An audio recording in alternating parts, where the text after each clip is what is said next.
speaker for today's plenary is Mithun Neelakandan, and he'll be talking on experimental X-ray astronomy in India beyond AstroSat.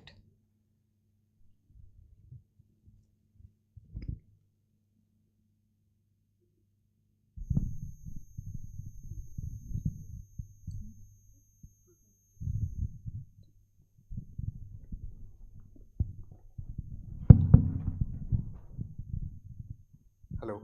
Yeah.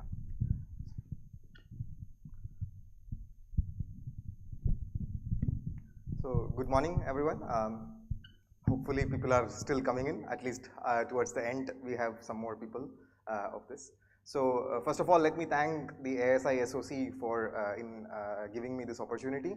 So when it was initially told, I thought maybe I will discuss more about our group's specific work on hard X-ray polarimetry, instrumentation, etc.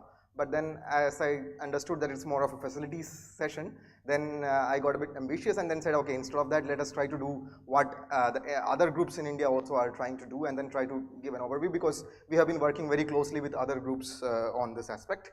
But as I started preparing and putting in things together, I realized that maybe it was a mistake. So let's see how well I manage to do that in the next 25 minutes. So as I mentioned, I will not limit to what we have been doing at PRL, but also talk about what other groups, specifically that at URSC, URAU Satellite Center, SAG, Space Astronomy Group, RRI and IIT Bombay teams, the X-ray instrumentation groups there, with all of us are working towards next set of X-ray instruments beyond AstroSat. So of course, all started, at least my career started with AstroSat. I started working with CZTI instrument as soon as I joined in 2014 at PRL. So we all know at least the X-ray science is mainly done with the large area timing instrument LAX-PC, coupled with the fact that it has SXT and CZTI to cover broad energy ranges. Of course, with this you can do unprecedented timing and broadband spectroscopy for several objects, but the science has been mostly dominated with compact object systems and active electric play, including some other sources. In addition, the CZTI instrument also has unique capabilities to do X-ray polarimetry as well as GRB science.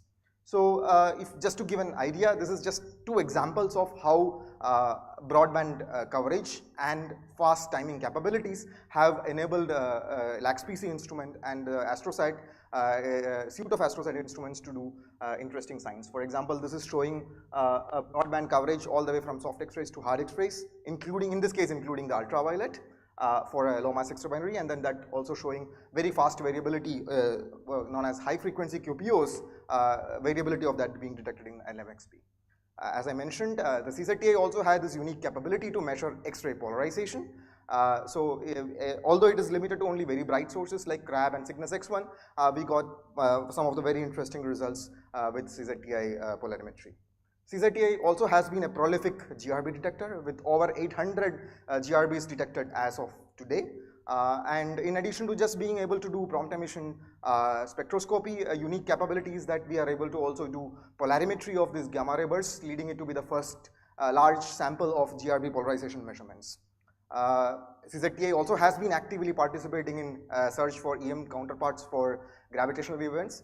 The only event that was observed so far in electromagnetic waves, unfortunately we missed that, but that also was been very useful because it allowed us to exclude some regions of the localization of LIGO regions. Of course, there also has been some upper limits to other events. We heard about this honorable mention for an award yesterday for Gaurav from the CZTI team. So AstroSat has been about 10 years back. So what has been happening in the country? What are the X-ray instrumentation going on the last 10 years that has flown? So not just in astronomy, the X-ray instruments also has been used in the recent years for the lunar missions and the solar mission. So on Chandrayaan missions, we had this instrument called Solar X-ray Monitor to observe the sun in X-rays, giving very interesting results. We also had an X-ray spectrometer on the rover of the Chandrayaan-3, which had its historic landing in the lunar South Pole region, an EPXS instrument, which gave us the first in situ measurements of abundances on the lunar surface. There is a large area spectrometer also on the Chandrayaan-2 orbiter doing a mapping of the lunar elemental abundances on a global scale. I don't want to go into the details, but what I want to point out is that these developments made us capable of working with SDD-based X-ray spectrometers and swept charge device-based X-ray spectrometers. On Aditya L1, the India's first solar mission, also there were X-ray spectrometers, again using SDDs and some heritage detectors from AstroSat, including the CSAT detectors, which is same as what is used in AstroSat CZTI. Of course, we also have now the first Indian X-ray polarimetry mission, which is a follow-up, next X-ray astronomy mission beyond AstroSat, where the primary instrument is POLIX, a scattering polarimeter with a beryllium scatterer with surrounding proportional counter detectors, again a legacy from AstroSat mission. It's actually the first of its kind experiment to try to do scattering polarimetry in space at above 8 kV. It also comes with its own challenges. So for the first time with this instrument, it was discovered that actually the charge particle background is not isotropic. There is some kind of variations, so which results in kind of background variability, which is completely unexpected. So this is something which the team has to work on. Now the POLIX team has worked out an alternative observing strategy by which having an alternate observations of background and source to be able to get some interesting results, which I hope to come, it will come in some time. The POLIX also has an X-ray spectrometer, EXPECT. It is again a heritage instrument from a previous mission, the Chandrayaan-2 class instrument. I will not go more into that. There is a talk by Ritika from SAG on Monday on this EXPECT and its status, and there are a couple of posters on science results from them. So the question is, what next? So we have seen what AstroSat Science has done okay, I didn't go into the details, but I'm sure many talks in the past, including the recent AstroSat Decade Conference, did cover that. And we also talked about what has been other developments in the country in the past few years. The question is, what next? Before that, we should look at what's the global scenario. In the last 10 years, what has happened all over the globe? So these are the missions that has been launched in the past 10 years, which included the first dedicated X-ray polarimeter, IXPE, the NICER instrument, which is a soft X-ray large timing instrument, similar to what is LAXPC at higher energies, but using a concentrated optics. Unfortunately, it is no longer operational. Then the first working version of the calorimeter on CRISM, and we also have a few survey or monitoring instruments. So given this context of the legacy of the science and instrumentation built in the country with AstroSat, and given the global scenario, there are 4 key areas where at the moment various groups in the country are primarily working on, which is broadband X-ray polarimetry, X-ray telescopes, means making X-ray telescopes to do the said polarimetry or spectroscopy or imaging, large area timing and spectroscopy, and GRB and ENJW counterparts. So these are areas, as you can see, are directly related to things which I talked in the beginning about what was the strengths of AstroSat and carrying forward that legacy in that. And these are also some of the niche areas. For example, polarimetry is still a very young, X-ray polarimetry is still a very young field, and there is a very good opportunity to make a mark in this field with the Indian expertise. So now I will just, what I will try to do is that I will try to go into the technological developments that has been happening in the country on each of these aspects, and then see where we stand as of today. So, and then given the paucity of time, I have not tried to put in the scientific motivation, including this, but I think that is very well covered in even including the recent ASI vision documents and other places. So we start with X-ray polarimetry. So before we go into the details, at least for the benefit of people who are not familiar with it, how do you do X-ray polarization? I think most people are very well aware of how it is polarization is measured in optical band, where you have a polarizer and analyzer, and then you measure that. But something like that doesn't really work in the case of X-rays. So in X-rays, we have to rely on various interactions of X-rays with matter, primarily the photoelectric effect, the scattering, which is either in coherent or incoherent scattering, where if a photon interacts with a medium, a photoelectron is ejected. That photoelectron preferentially goes in a direction parallel to the electric field direction. Similarly, a photon, when undergoes scattering, goes in a preferentially perpendicular to the direction of polarization. So you can actually see that in all the cross section there is a cos square phi term, which is what allows us to be able to measure, use this to measure the X-ray polarization. So if you see, let's say the azimuthal distribution or the phi distribution of these photoelectrons or scattered photons, you see kind of this modulation, sinusoidal modulations, which allows us to be able to measure the polarization. So and then all these are complementary in the sense that each of these techniques work in specific energy bands. Photoelectric works mostly in soft X-rays. In medium energy X-rays, Rayleigh scattering is better, and Compton scattering is what's more suitable for hard X-rays. And different groups in the country have been focusing on each of these. And of course, you know that RRI built the Pollux instrument, which is using the Rayleigh scattering instrument, the Rayleigh scattering principle. So at PRL, we have been working on development of Compton X-ray polarimeters from some time, and this is again one of the first projects that I started working when I joined in PRL. Where here we have actually a central, there is a plastic scintillator, surrounding you have sodium iodide scintillators, sorry, cesium iodide scintillators.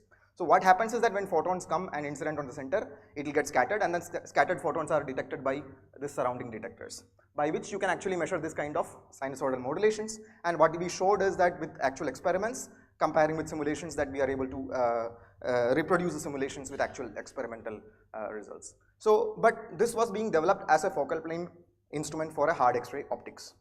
So, as I will discuss a bit later, the hard X-ray optics comes with its own challenges. Unfortunately, this was taken up initially at TFR, and it took some break. So the optics development has not really progressed so far, so significantly in that when we were in the last few years. So what we also try to do is that if suppose instead of this, if you have a collimator detector, whether we can get sufficient sensitivity. So if in the same principle does work there, only thing is that central scatter now needs to be slightly larger in diameter. How large? We can go to some optimum diameter, because if you go further, it doesn't really help much, because it kills you the sensitivity of the instrument due to the inherent fact that you can have multiple scattering within the detector. And then if you have an array of such polarimeter units, you get decent enough effective area to be able to target several of the compact object systems. So just to give an idea, two of the bright sources, even with 100 kilosecond, you can actually do very well energy resolved polarimetry with such an array of Compton X-ray polarimeter units. So now, but as I mentioned, these are collimator detectors, and we have seen with the past with AstroSat and now with XpoSat that with collimator detectors, background is a major thing that we need to understand very well. So the idea was that we propose that before we attempt such a big mission with an array of such units, it would be very prudent to have a single unit of this instrument flown, tested, and also understood the background. So with that context, we have been working on this instrument called solar hard X-ray polarimeter. Why solar? Because with a single unit, it's not possible to have enough sensitivity to look at other faint astrophysical sources. So solar flares are a very good opportunity.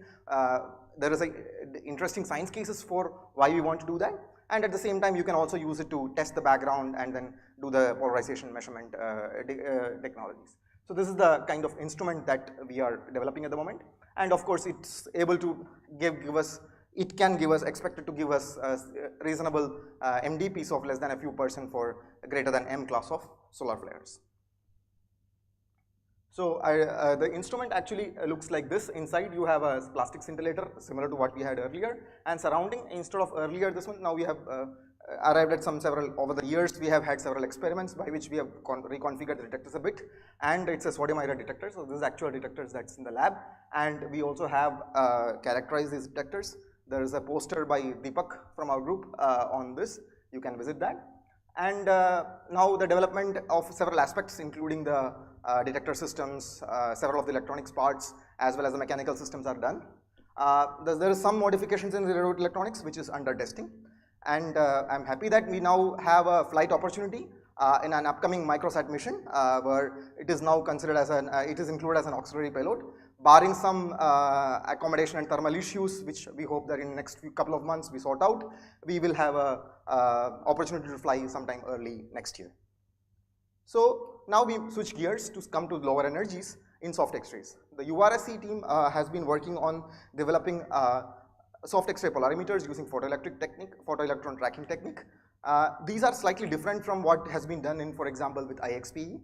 Here, what we call as, it is a GEM time projection chamber configuration, TPC configuration, where what happens is that when photoelectron goes, the track in one direction is measured by the anode readouts, whereas the other direction comes from the drift times. You measure the time and time tells you the distance. So that's what is done here. And then you use this kind of GEM detectors to do this. They have developed a suite of simulation techniques to be able to optimize the operation parameters of this instrument and the design parameters of the instrument, and developed algorithms to be able to track these photoelectrons and then measure the photoelectron azimuthal distributions. And they now have a first version of a GEM TPC instrument available, and these are experimental tracks that has been measured in the lab. And more importantly, after you get that, you measure this azimuthal distribution, where in this case is for unpolarized X-rays, showing practically no modulation, which is an important aspect. So now they are working on developing a full instrument, and there is also they are also trying to see, working on making the instrument to be able to sensitive to go up to some 20-30 keV by using a different gas mixtures, unlike what is there in IXPE, which will be a great addition in this case. And as this also is a demonstration on a small satellite platform is being considered and then being planned to be proposed sometime in the near future. So now I come to the next aspect, which is X-ray optics. So just to give an overview, for people who are not very familiar with X-ray optics, it doesn't work like your normal conventional visible light optics. You need to have reflections happening at very grazing incidence angles, and for that reason you actually have a very small projected area. So you cannot get a very good effective area by just having one mirror. Usually you have to have nested shells of several mirrors, where typically the most used configuration is what we call as Volter 1, where the first one is a parabola and the next one is a hyperbola. But the question is at what angles you can keep them. You cannot make very large angles of this incidence, because the critical angle actually is very small for most of these X-rays, and actually you can see that it actually decreases as you go to higher energies. So you can see here that, for example, at around 5 keV the reflectivity drops significantly. So simple normal X-ray mirrors which you have a coating somewhere, it doesn't work at higher energies. To go to hard X-rays, you have to have what we call as multi-layer coating, where you have layers of alternate layers of high Z material and low Z material with different thickness, which allows us to have broad energy range reflectivity over a large this area. So now to make this optics, there are several steps. This is just a very broad overview of the steps. Of course, one has to have the design. Then you make the substrate in the required figure. You do the single or multi-layer coating. Then you do the assembly. And metrology is as part of this at every single step of this. And different groups have been actually working on different aspects of this over the past few years. I'll just give a glimpse of that. So at PRL, we have been working on also on the simulation aspects. So because there are several packages, but they are very specific to some specific instruments. So there is nothing which is openly available. So we started from scratch and built these tools, which allows us to model the X-ray reflectivity of mirrors, as well as also for designing X-ray ray tracing for any X-ray telescope configurations. This allows us to be able to play with the parameters and design optimal configurations of the instruments. Now to make the substrates, there are multiple ways. One of the ways is that you want to make a full shell optics, where I showed this nested shells, one full shell is made. So one of the ways is to look at what we call as electron ENR process, which is what URSC team has been looking at. So it starts with a mandrel preparation, where you make mandrel, then you dip it in a electroless nickel bath, then you coat, then you again go for diamond turning to get to the polish and to the figure accuracy that you need, and this is actually the final mandrel that they prepared. And then once you have that, you should be able to also do metrology to see whether you are getting the required figure. So, and once you verify that, then you dip this in undergo an electroforming process. You coat nickel on this, then now you have a nickel coated on the top of this aluminum mandrel. Once it is done, you dip this entire thing in a cold water bath and you try to separate them. So now you actually end up with a mandrel and a separated nickel shells. So you actually have this kind of replicated full shell nickel mirrors. The inner side is what is the reflecting surface in this case. But this full shell optics doesn't work always, especially if you want to go to large effective areas. It is not a very good option. you need to go for segmented X-ray optics, where you have these shells are made by different segments. And one of the things that at PRL we are looking at is to see how to make segmented X-ray optics.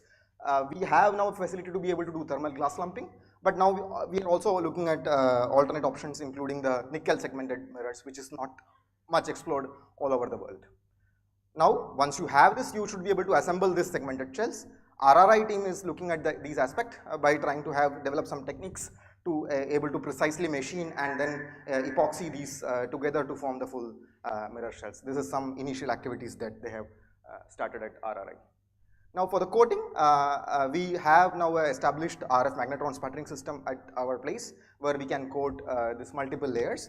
We also now are in the process of this actually is a system which came from TIFR, and now we hope that we are now in the process of getting a new system which is going to be operational sometime soon. So now I come to the metrology aspect. For the measurement of this figure, you need to have some metrology. So a conventional approach is actually to use something like a piezointerferometer where you have what you call as CGH to produce cylindrical wavefronts to be able to do this measurements. But the problem is that in this case, you actually need to have CGH for each shell separately, and it's ultra expensive. So we had to come up with a different way. So we come up with a novel approach where we use some fold mirrors so that at least the same CGH can be used for a few of the shells, simply because we cannot afford to buy that many CGHs at any point in time. So now we are setting up this facility at PRL in our lab to be able to make these measurements. We also need to characterize this multi-layer coatings for which we have a XRR system, and we also have our developed in-house model with which you can fit and then measure the system parameters. So with this, now I come to the third part, which is the large area X-ray and timing spectroscopy. So as I mentioned, and then I think many people know, the Indian X-ray astronomy community is dominated with compact object systems, where most of them are point sources. So you really are not, most of the people are not very interested in imaging, but they are interested in flux concentration. You need to have flux buckets that collects photons, which does a better job than a collimator detectors, which is not background limited. So in that context, we have been working on a new kind of optics, which is a modified Schmidt configuration, where instead of this curved mirrors, which is a bit difficult to make, we use flat mirrors and then in orthogonal directions, which gives you this kind of plus symbol, so plus kind of PSF, which is not very good for imaging, but works very well for X-ray concentration. So we have a proof of concept done in the lab, and these are the coated, with the coated mirrors, we have assembled them. Recently we had done a vibration test, giving good results, nothing broke. So now we are in the next stages to see how to make this a full-fledged instrument. So once you couple this instrument with a detector system, which is a heritage from our experiments on Chandrayaan-2 and Chandrayaan-3 missions, SDD-based spectrometers, you get a reasonably good effective area. But a single module of this is not, it's only for bright sources. So we have to do what NICER did to have an array of these instruments, which you can actually get a very large effective area in soft X-rays. So, but if you have a large area timing instrument, you also need to have a way to see these transients, because most of them are transient events. You should know when they are triggering. So URSC team also is looking at a wide field monitor development using another kind of optics called micropore optics. There is a poster on Monday and Tuesday where you can see further details. So with this, more recently, there has been some discussions, and then a proposal is being prepared where you have a large area spectral timing mission where there is an Indian contribution and a European contribution, where you have an array of these concentrator instruments that you mentioned, which covers the low energy concentrators. And in Europe, they have been working on this large area detectors, SDD, large area position sensitive SDDs. And then with an array of them, you actually get a large area, which was originally proposed for LOFT mission. You actually get a very large effective area, which is the highest effective area in all bands, and in the 2 to let's say 20 kV or so, it will be an order of magnitude higher effective area. It will also be coupled, proposal is to also have a coupled wide field monitor which based on MPO optics. Professor Sudhir Bhattacharya is going to talk about this proposal and its rationale on Monday. So we also are, in all these cases, we are buying semiconductor detectors not made in India. So we also have initiated some efforts about a year back to develop such detectors in India. So we now have a first version of design ready. We have full detailed TCAD simulations, and we have first version ready. We are which is also constrained by the fabrication. All these things have been taken into account with IITB fabrication facility. There is a talk by Ashish from our group on Tuesday on this, I think the last talk of the session. So in the last 1 minute, I will talk about GRBs and ENJW events. For this, I am sure that everyone is very familiar.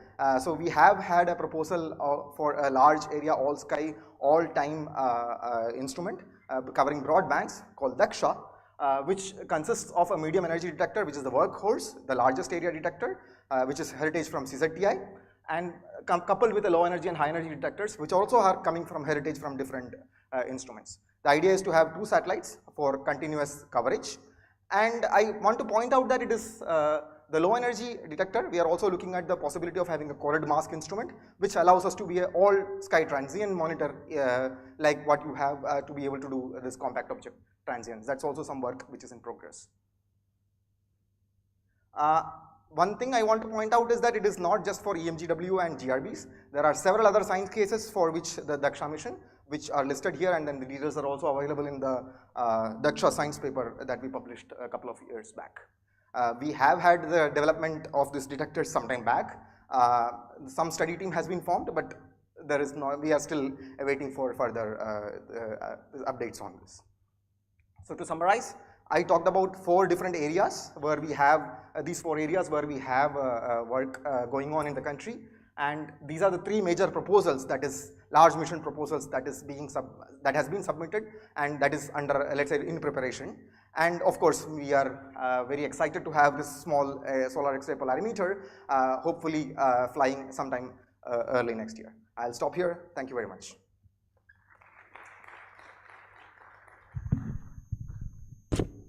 Thank you, Mithun, for this excellent overview. It's open for questions. Yeah.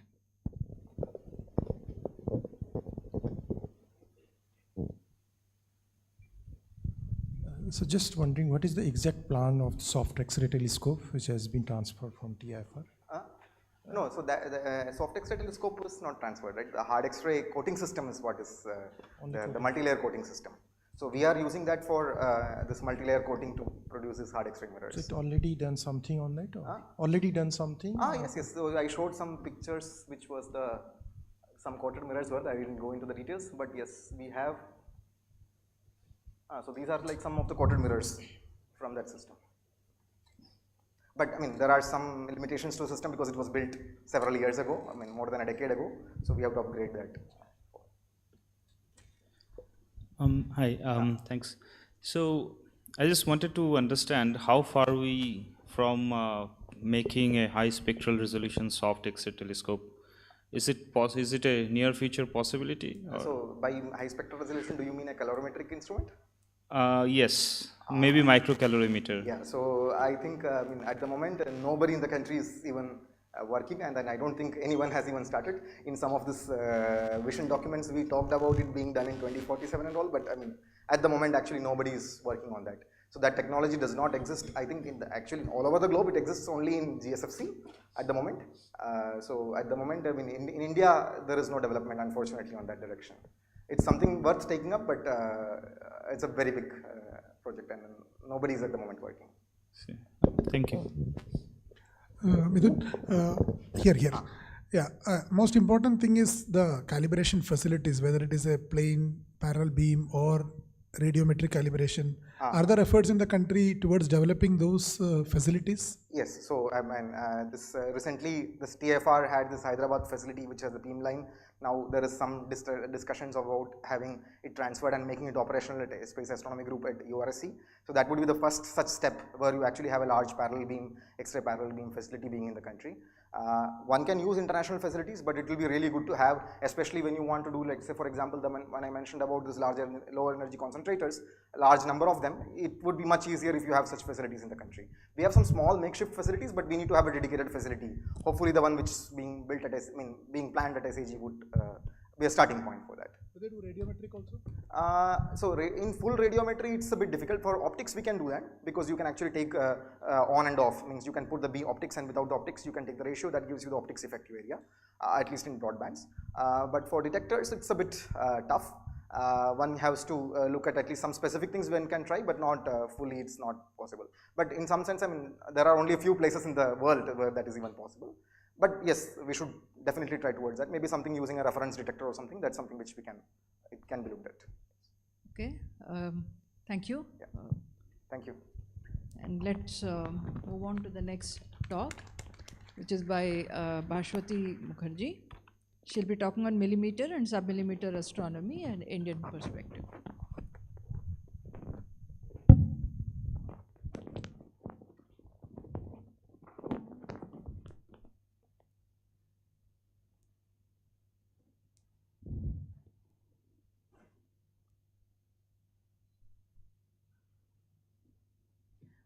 Good morning, everyone. At the very onset, I would like to thank the Scientific Organizing Committee for giving me this opportunity to talk on behalf of the submillimeter community here.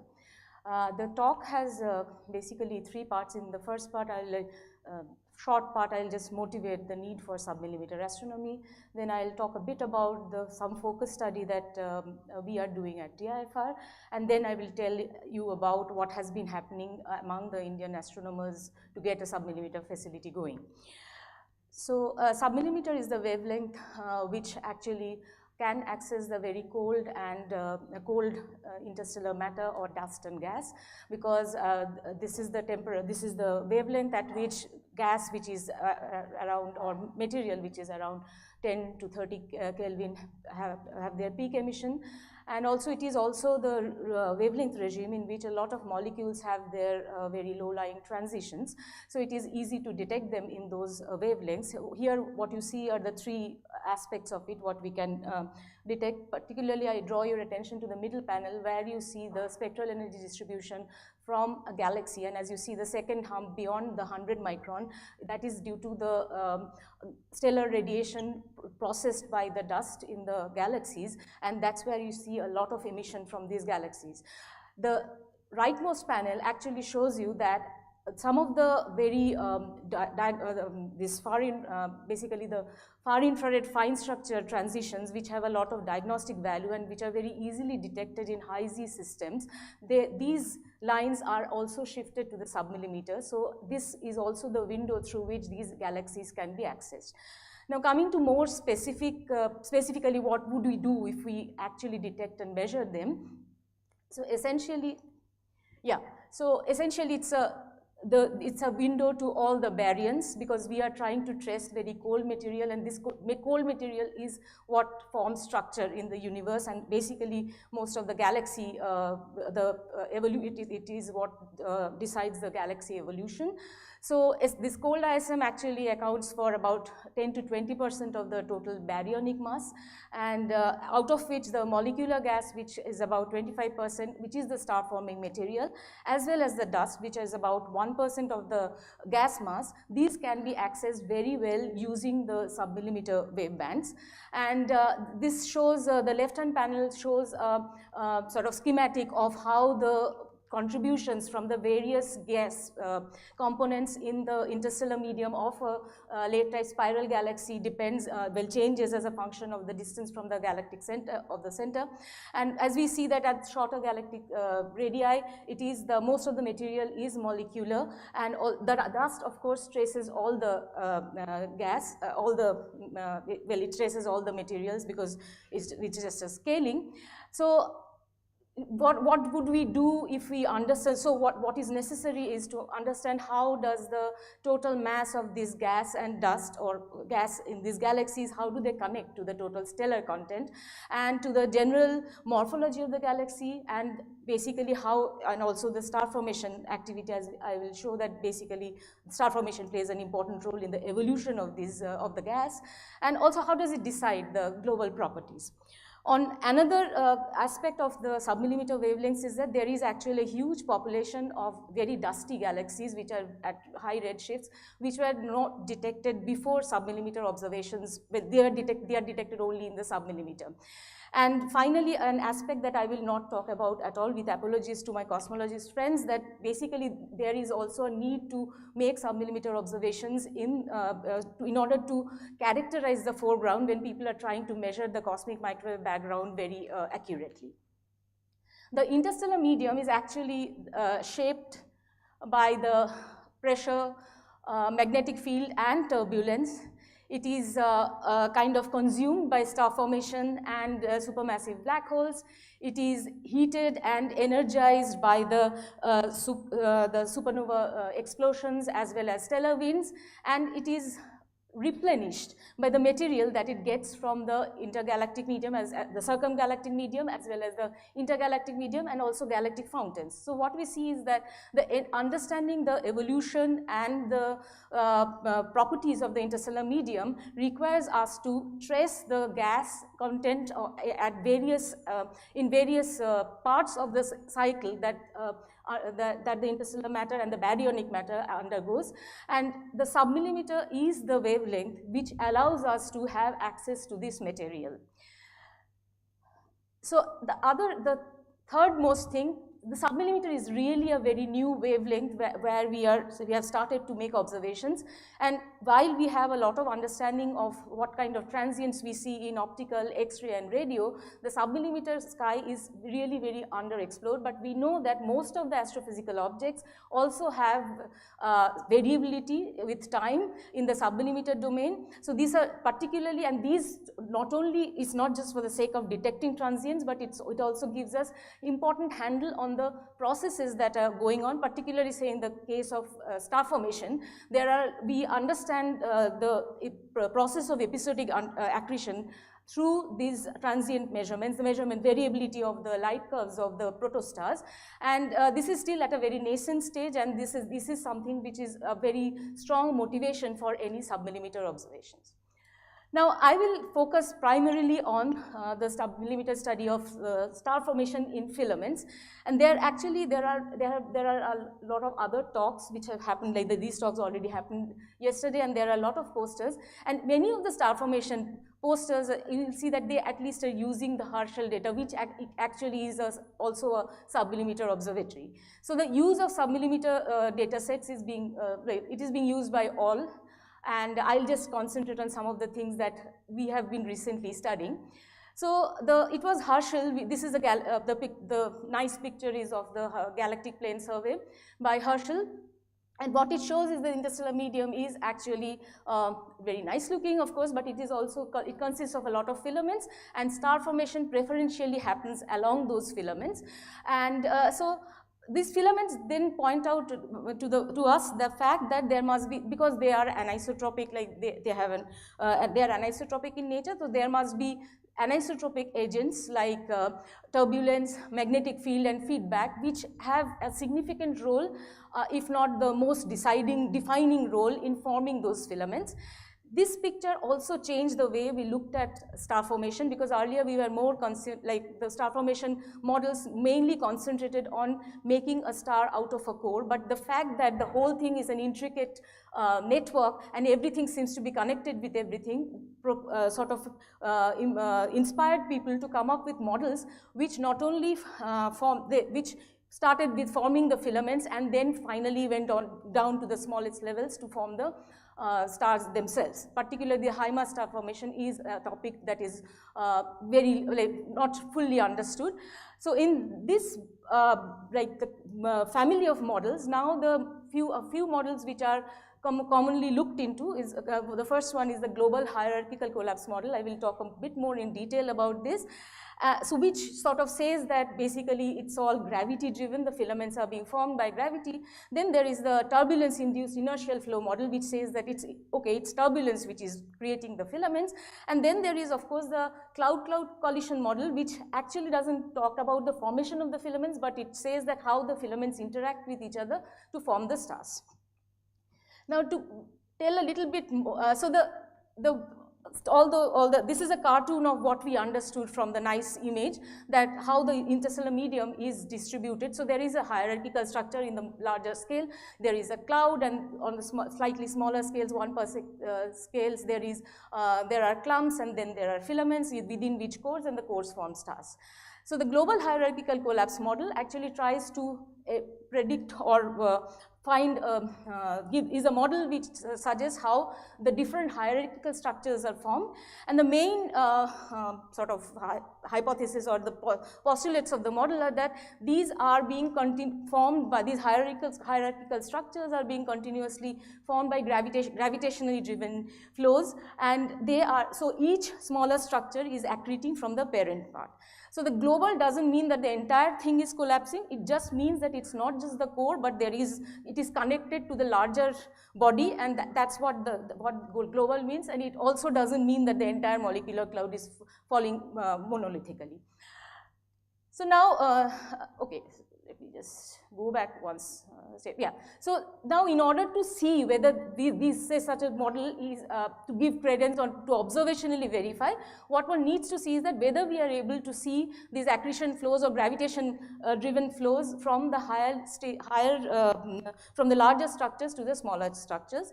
Towards this end, we have been working on a sample of galaxies, sample of filaments, and in those filaments, what we, so we have selected them carefully, and we are doing in detailed study to look for the signature of the mass flow along the filaments towards places where stars are forming. And this I will, so this is a sort of selection of the 3 such filaments. It's a part of a thesis of my student Saurav Sen, and the filaments are chosen in a way that they actually have very different, so you can see that they actually are like 5 to 7 parsec, the left 2 are like that 5 parsec, and the right one is a very long filament, 35 parsec long, and they have also, if you see that they have column densities which vary by a factor of 10. All of these are significant because this also dictates their star formation capability. So the plots here at the background is the Herschel 250 micron image, and the foreground are molecular gas emission that is integrated over the entire velocity range in which the emissions are seen, and these were data obtained with peer-reviewed proposals which were put in international facilities like APEX and IRM 30 meter. Why it is relevant, I will say when I talk about the Indian facilities. So yeah, and so these 3 filaments, for these 3 filaments, we also see that they are at different stages of star formation, while G6.55 has already a full-blown H2 region, which we observe with UGMRT to identify the central object as a O8.5 star. The G183 doesn't show any radio emission, so which means the central object that we see there is a very high, but it has a very high mass, but it also shows other signs of being a future high mass star, because it has it also shows properties of being a hot core, which means that it has a lot of complex organic molecules. And G222 is a very quiescent long filament. It has, but for all of them, what you see is that denoted by the crosses, they are all associated with far infrared sources, which means that there is star formation happening along those filaments. So these were the integrated intensity images, but are they really coherent filaments in velocity also? Yes, they are. As the position velocity diagram suggests, they are actually part of the same system, because, well, of course, it would be some line of sight thing. So this velocity information, well, while we are constrained only by we can only measure the radial velocity, but it does give us a handle on whether to check whether these filaments are stable, like is the filament entirely collapsing to form all the stars.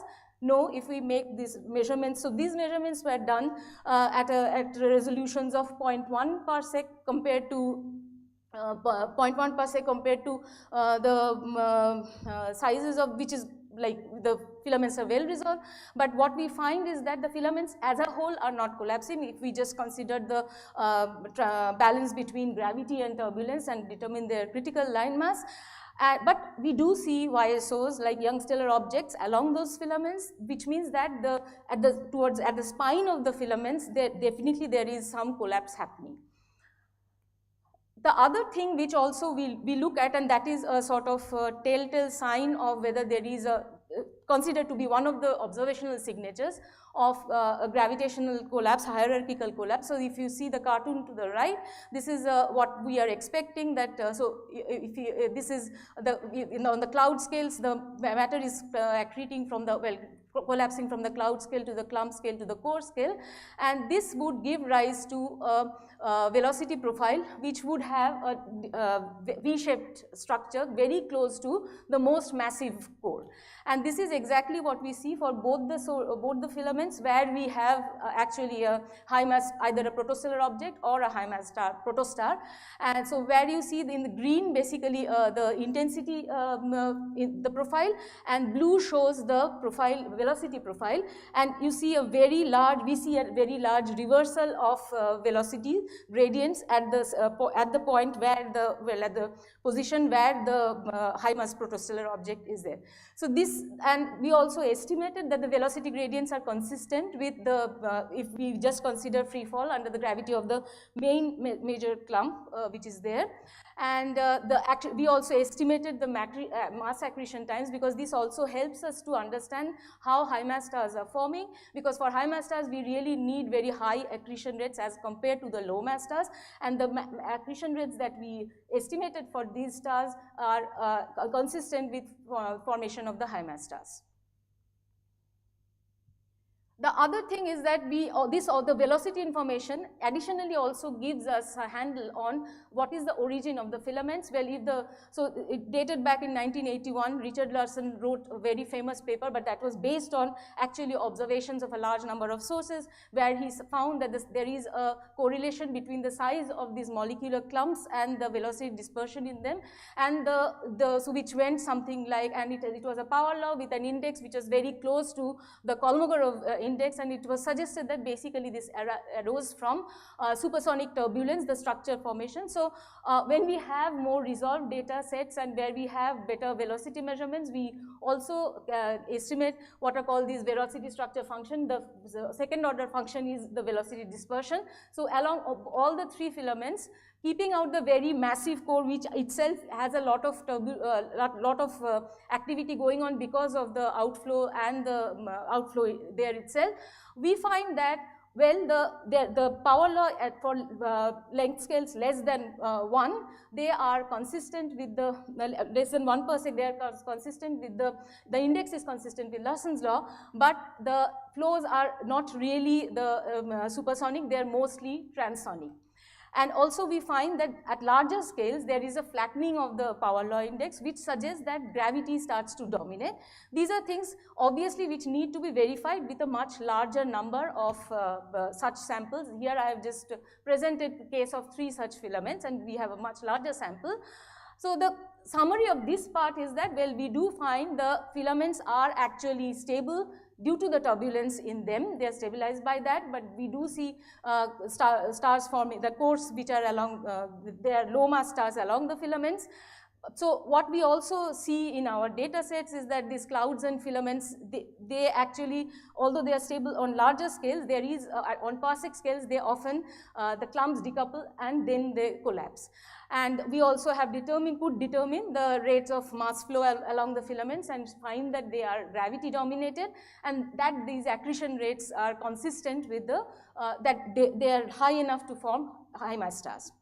So this is the science that we are doing. Now let me just make a case. So here I have shown you that, okay, I said that we have a sample we got from some other surveys, and we have now presented, like, so we have done detailed studies of 3 of them. But this is where the role of a dedicated facility accessible to us as a community matters. Many of us in the community are using ALMA data, we are using other archival data, but that is always decided by people who are running the telescopes, and they would have they can have a larger sample. They can create a coherent, consistent sample which would be able to test out various things that you would want to, but we are right now constrained at that level, because we do not have a sub-millimeter facility in the country. And, but it has been identified as one of the priority areas in both the ASI vision document as well as the Mega Science Vision document 2035. So many of you may be aware that there is a proposal from ISRO for a 6-meter sub-millimeter telescope, the Space Application Center of ISRO, and they would be, the plan is to set it up near the IAOE Hanle, and I think ISRO has also an MOU with IAA for the land. And so the first generation instruments on those will be single pixel 235, 345 gigahertz receivers. These are still spectroscopy. And but the astronomy community realizes that a 6-meter telescope will be at that location, because as I'll show you, Hanle is a very good site, is ideal for if we can go to even higher frequencies, and then the science outcome will be much better. And also one should get into like one would really like to try some large format bolometers and wideband spectrometers, which need to be augmented to as a second generation instruments. In the longer term, of course, we have plans. We have proposed that we would like to do site characterization in the regions in the Ladakh region, and in order to identify good sites that are suitable for submillimeter astronomy. And of course, the community aspires to go for a 50-meter class telescope, which is like basically internationally that is what is scientifically the most productive. And for this, the 6-meter telescope is very important as a pathfinder. Now, what is so peculiar about the submillimeter telescopes? They need excellent sites, weather conditions, because primarily the atmospheric transmission is dominated by the pressure broadened transitions of water vapor. So here in the view graph, you see that how the atmospheric transmission varies as a function of frequency, and what you see is that there are some windows in between, and this is actually the transmission curve for one of the best submillimeter sites in Chile, where ALMA is located. And so requires exceptionally dry air, and so basically high altitude sites and subtropical desert regions are needed. And in India, we do have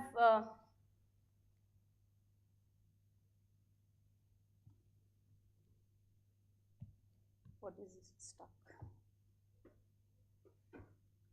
Yeah. Okay, so in India we do have this, in Himalaya, in the Ladakh region, we actually have very good, it's a desert, this is called the Himalayan desert, and it has actually site properties which are similar to Mauna Kea, one of the submillimeter sites where a lot of telescopes have been there, and also close enough to the Chan Alto site in Atacama. And so this is the proposed Indian submillimeter telescope from ISRO. ISRO has done end-to-end technology development of the entire thing, including the telescope, the front-end receiver, the back-end spectrometer, and they have actually, it's a full development which has happened. I think right now it is at a stage that it requires a final approval, so some further like documentation and tests have to be done, and then it will be put up to ISRO once again for the final approval.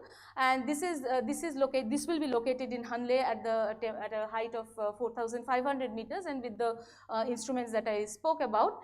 Now, so you may ask that, okay, ISRO is doing this, and what is the Indian community doing? Okay, so another thing is that this site is actually very good in terms of baseline coverage for the Event Horizon telescope, which, as you know, is a very long baseline experiment. So the international EHT community is very interested in having a telescope of the kind that ISRO is building. So we foresee, and this would require only use of something like 5% of the 5 to 10% of the total time, and this can put India on the map for this EHT and yield very good science as well. So as a community, what we have been doing, we have had created this science collaboration. I think it was formed, like we had our first meeting in 2020, and by 2021 we have this Indian Submillimeter Astronomy Alliance, and most of the institutes have members who are, so this is not a formal one, because it is not yet a project, but we have all signed and vouched that, okay, if the telescope gets built, we will be the user community. As part of the user community, we have been creating the documents on the observing modes and calibration, as well as has helped ISRO in finalizing the telescope specifications. We have also prepared a white paper for submillimeter astronomy. So in 2024, we had a workshop on this in Bangalore, and where we informed everybody. So right now, So the other things which we are doing is that we are also working on making ourselves technologically up to it, so that we are able to build the second generation instruments. So in my lab, we already have designed and developed an RFSOC based wideband spectrometer. TIFR has signed an MOU with ISRO, which one of the points of which is to establish and jointly operate the proposed 6-meter telescope. Mayuri and her team has also done 15 years analysis of 15 years of water vapor data in the Ladakh region, and has identified promising sites where future telescopes could be put. And obviously all of us in our individual capacity are talking to international groups for future front-end instruments, both receivers and bolometers. I thank you all for your attention, and so these are the science cases. I won't put them up, but I asked ChatGPT, because I'm not good at making these slides, to create something. I just gave the title of my talk and asked it to make something fancy. So this is what, if ChatGPT were making the talk, would have made, and this is what we envision India would have in future in sub-millimeter. Thank you so much. Thank you, Bashwati.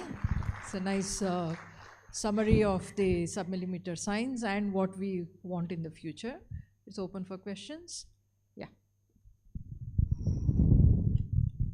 Bashwati, for these filaments, did you see the any correlation with the H1 filaments also? So this is actually, we have actually proposed to GMRT. So we have the data. So we are actually looking for these absorption features. So for some of the outer galaxies, so that's the next step. I didn't want that, but that's a radio work, so I didn't want to say about this.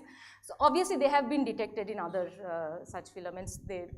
Yeah, I mean, like against the thing. Yeah. Even the surveys like H145, where it is much coarser resolution. Yes, you see all these filaments. So, but we are actually trying to detect this HISAs, basically these self-absorption dips. Right. So, and these are really faint. Yeah. Can I have one more? Yeah, there's no. So the structure function plots you showed, Yes. They're expected to have this flattening and oscillation at the scale of the cloud itself. Yes, but yeah, so they are expected to have, but obviously you see the flattening would not happen if you have, so if it is overall governed by turbulence, that's the, so Larson's law is just, it goes up, right? The flattening would happen when you have the gravity dominating. So finally what is creating the structure? So Yeah, sure. Hi, Bhaswati. So the filament that you showed and this velocity dip that you are showing, so this is like line of sight velocity, right? line of sight. And so the filament is not in the plane of the sky, it is So you having some angle, is it? Yeah, And so, that's why you yeah. So basically you, so we have no way of properly determining the angle, inclination angle. So you sort of take a statistical view that, okay, maybe it's 45 degree. So it is subject to those uncertainties. Okay. Okay.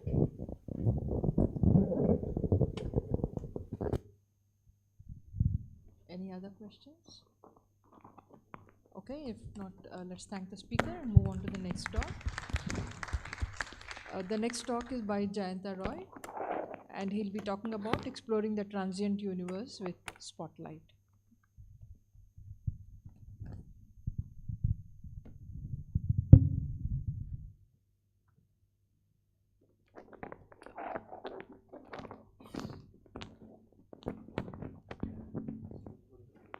Yeah, control name, correct, and escape.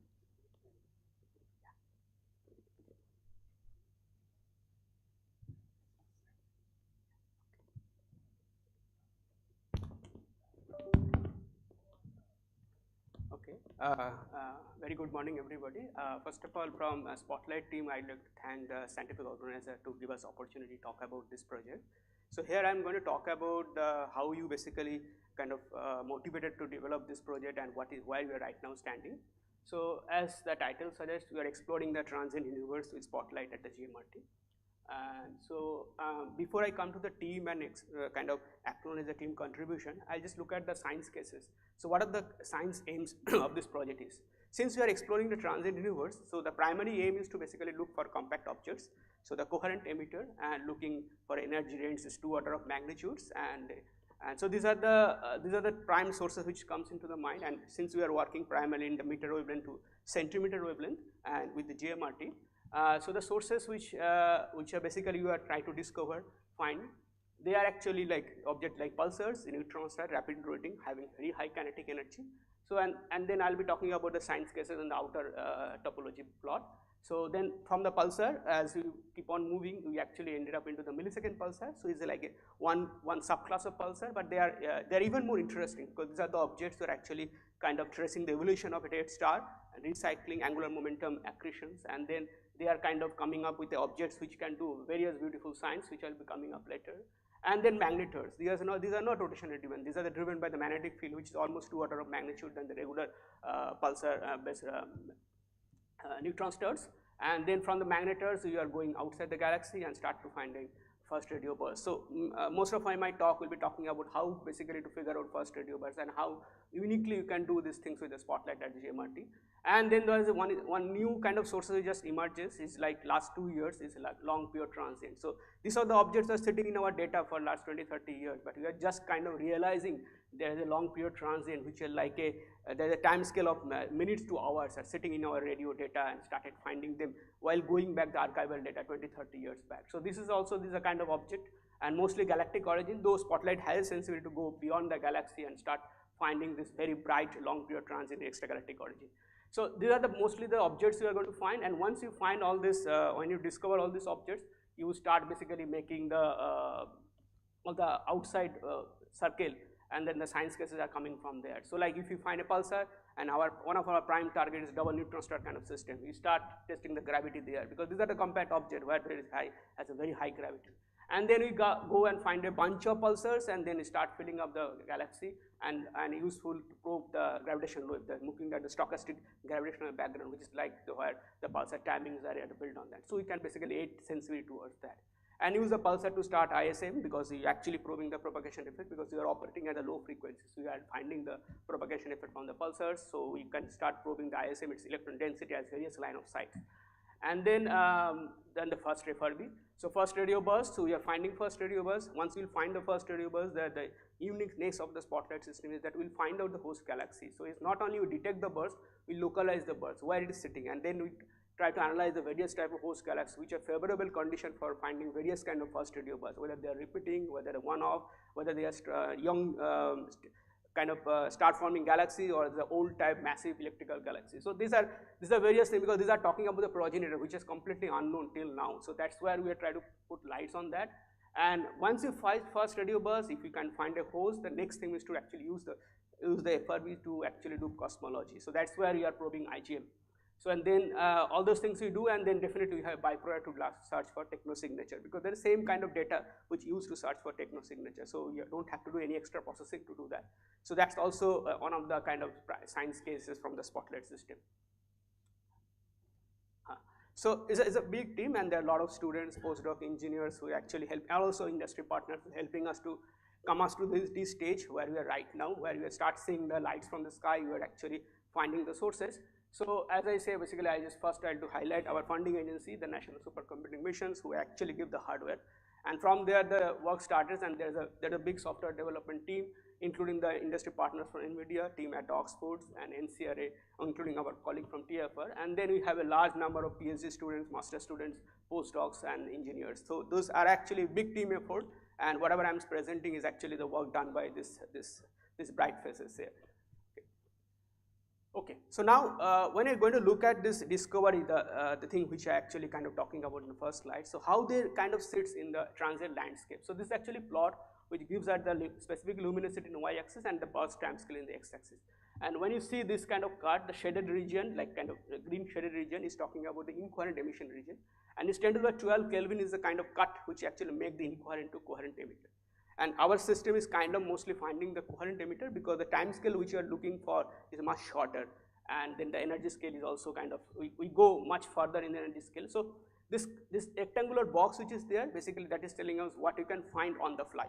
So it's not necessarily that will be limited to this lower cut, because you can go below than that, because you'll be doing offline processing on the data which you. So this is actually the cut which will make the real-time detection pattern. Even if you miss something, like you see the large cloud of pulsar, the black dots there, it looks like you'll be missing majority of them, but will not be. We'll be actually finding all of them, because in our offline processing, we'll be actually pushing down this block. But since I'm mostly talking about the transient kind of detection pipeline, I'm kind of restricting myself what you can do on the fly till the data present in the computer memory. So that's what we'll find out. So we'll find all of the first radio bus which has been discovered. So now if they happen to be in our field of view, we'll be actually majority of the long period transient we'll be figuring out, because that's done little differently. I'll be talking about them.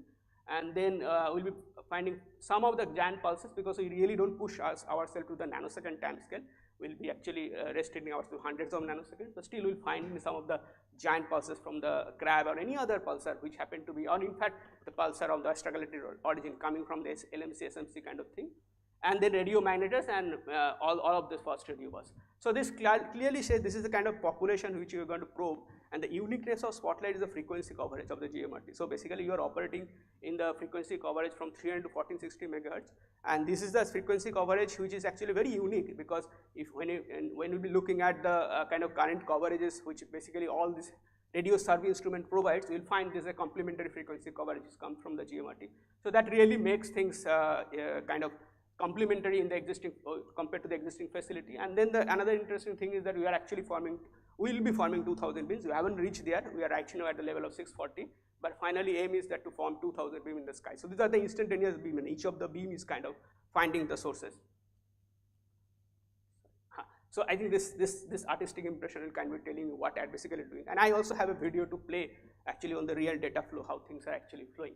So now to look at the first radio bus, because there's a first science cases and there's a major science case from the Spotlight. So we know there are 4,000 plus first radio bus. So what is new? Why you are actually after building such instrument where already 4,000 first radio bus is known?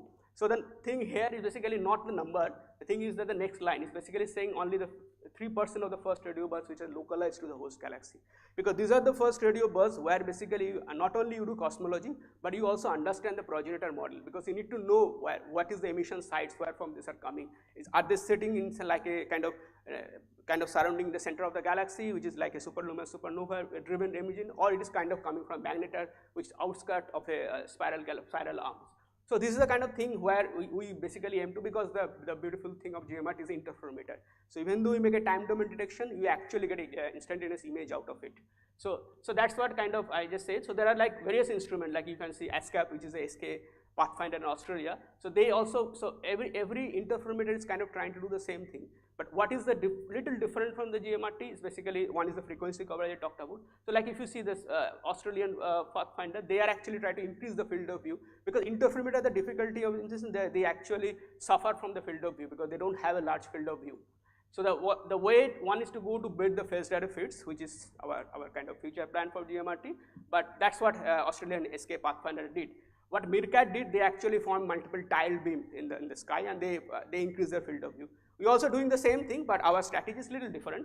I'll come to that. And then DSA, Deep Synoptic Array, which this is the first imaging radio camera. So they also have there are small dishes, and they are making instantaneous images in millisecond duration, and that's where there's a very, very good telescope to find it, detect and localize and find a host galaxy FRB. Whereas GMRT you are trying to do, where basically GMRT is so many of you have used GMRT, so we have very good collecting area. So it's a kind of 45-meter dish. There is no such large 45-meter interferometer dishes are there.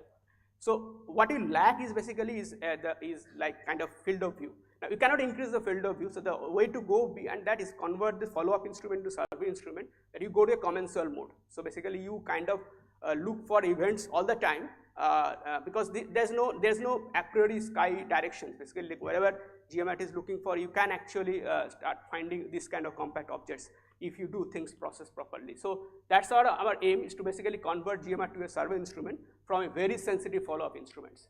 So basically that's last and says piggybacking all the telescope observation and start finding those sources. That's what this kind of cartoon says. So you have multiple different sources. You have like crab neural-like sources. You have a double pulsar kind of system, and they are actually different beams are kind of looking from this kind of sources and try to find. And each of the beam kind of processing data differently depending upon what kind of sources is looking at. Okay, so now if I put everything on the kind of current state of the Earth system operating like Chime FRB system, then the DSA Deep Synoptic Array in Owens Valley, the Craft in ASCAP system, and the MITRAP. And then we kind of look at the operational frequency coverage, and then the localization accuracy, and then the fluence limit. One thing is clearly here that GMRT with Spotlight is actually one of the sensitive instruments because it's large collecting area. And also we have a very good localization accuracy, though chime is kind of moving to much higher localization accuracy because of its out triggered. So because it's actually spread over the large area, we're having the out trigger stations. But compared to other telescope, we are kind of in a similar regime.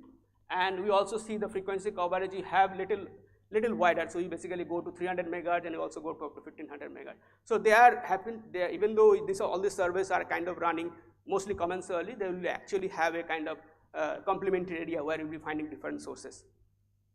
So now when you look at that, what kind of population you're going to find, so the thing is that what are the amount of sky you're going to look at in 3 years. So the way we can see that we can go back to the GMRT for last 3 years, what GMRT has done and what are the sky we have looked at in different frequency. So this is the 3 frequency coverage you have. And then from there you predict that, okay, if this is the coverage of GMRT, how many fast radio bus you could have found. So it's basically you can from 3 years of operation you could have found, if you operate in the full capacity of the Spotlight, whatever I said 2000 beams, we'll be able to find 200 to 300 FRB per 3 years, and so like almost 2 FRB per week. So the number, even though is much lower than the 4000, but again, I just want to emphasize that these are the FRB where you're actually going to find the host galaxies. So that's why the number, which is right now 100, it is good. It could be increased to 300 plus. And then this is what the FRB, I'll be talking about this, what is the redshift coverage you have, because that's the interesting thing, and you can see from the redshift point of view whether you're contributing anything more, basically when you take the FRB to the cosmological probe. And then these are different frequency, as you see that dispersion measure range is different because why you are going to different distances. So when you go to the very high frequency of GMRT, we actually look for very distance bright FRB. When it's the low frequency of GMRT, you look for the nearby low redshifted FRB. And then we also have this search for the long period transient, and that's happening on the imaging data. So you are making 1 second images in real time rapidly, and each of the images you are looking for the transient, which are kind of changing over a second time scales. So that is the image domain search. So we have already seen, so one of this, so this down plot is kind of say one of the long period transients. So you can see this envelope which is shown that this is actually from the imaging data where the detection happened, and the down below the curve is from the beamformer data where you look things are actually much faster time scale. So you see there's a multiple substructure sitting there, but the imaging data makes you detection, and then you go and trigger the beamformer data to look for this multiple substructure to understand its all intensity variation, polarization, everything. Okay, that's the way this kind of project goes. So now again come back to the first radio burst. So this is what the population we are going to see in the redshift domain. So if you see the kind of the number of events and number of sources you're going to do, and if you look at the redshift distribution, even though you are going all the way up to redshift 2.5, but the majority of our population kind of is sitting in around the redshift of 1. So now, so the first radio, I'll be talking about this application on the plot on the right hand side, which basically MACWA 2020 relations. So this plot actually basically telling us how FRB can be used to actually search for missing variants. So that, as you can see this plot, the y-axis is the DM from the IGM, and there are a lot of uncertainty there. When you actually say I'm going to find a DM IGM, is actually basically you want to rule out the DM which is coming from the Milky Way, and then you have to find or have to make a proper guess of the DM which is coming from the host. And that's where things become a bit dicey, because DM of the host is only not known to you, or also in addition to that there could be DM source, because the local environment could be contributing more. So unless you basically kind of separate them out well, will not, because this is the curve which is basically tracking your DM, the missing variance, the IGM. So the middle one, the line is basically coming from the cosmic micro background, the Planck experiment. So, but what the FRB is allowing you is basically allowing you to kind of make a different slice. So you make a redshift slice, and each of the redshift slice you are finding the variance, and as well as you are actually finding various line of sights. So, and then you can see there are the various dots is there, and as you can see, these are all kind of FRB which have been used and where the localization has been found. Interesting thingly, you can see that many of the dots are mostly as coming from the one-off FRB. Why? Because these one-off FRBs are the one which are actually happen to have in a clean environment, because they are the one which are not kind of mostly contributed by the DM is not contributed by the host much, because there you can make an assumption that the host is kind of Milky Way contribution, and then the most of the DM is coming from the IGM. So they are basically, they are kind of lying very well on the ground, and then we have very few from the repeating FRB, because that's what happens when the repeating FRB things are happening, because they are kind of coming from the sites of very active region, either very close to the very highly ionic magnetized region where the DM and rotation measure is kind of changing rapidly. So the contribution from the DM source is very high. Unless until you actually make a proper estimate of that, your IGM DM will be wrong. So you just start seeing like multiple scattered there. So the spotlight, what you have to do actually, and these two are actually done differently, correct? Because if you are repeating FRB, you have a chance to go back to the portion of the sky and look at multiple times and actually find out the its localizations and all those things. But whether there is very few telescopes, as I talked about, the ASCAP, DSA, and MIRCAT, these are the very few facilities which actually allows you to kind of find out the or putting the one of FRB on this plot, because otherwise they will not be able to localize them, because there's no second chance to go back to that part of the sky. So in the spotlight, what you are trying to do, you are basically trying to make a uniform treatment for both this FRB. You are not saying any special treatment for the repeating FRB, though we will be having a chance to go back to the part of the sky if the commensurate observation allows, but in the discovery observation we will be making a similar treatment. So that's why our aim is to basically, when you are putting a plots in this curve, you are mostly putting the unbiased plot, because both this FRB are kind of treated similarly. And so you can see the shaded region where we see majority of our FRB sitting, and that already showing you there are kind of empty region where you can put the FRB, and mostly because that is coming from the sensitivity of the GMRT, which can push the redshift range of on the IGM. Okay, so now from pulsar, since we are also pulsar finding machines, so apart from the FRB, we are also running a pulsar survey, and as you can see, the number of beams is reduced to 10%, it's 200 beams, because the pulsar processing is very expensive, and this is the kind of pulsar population we're going to find. And again, this prediction came from the last 3 years of operation. So you see, this is the position, this is the galactic regime GMRT is going to look at next 3 years. This is the kind of population we're going to find.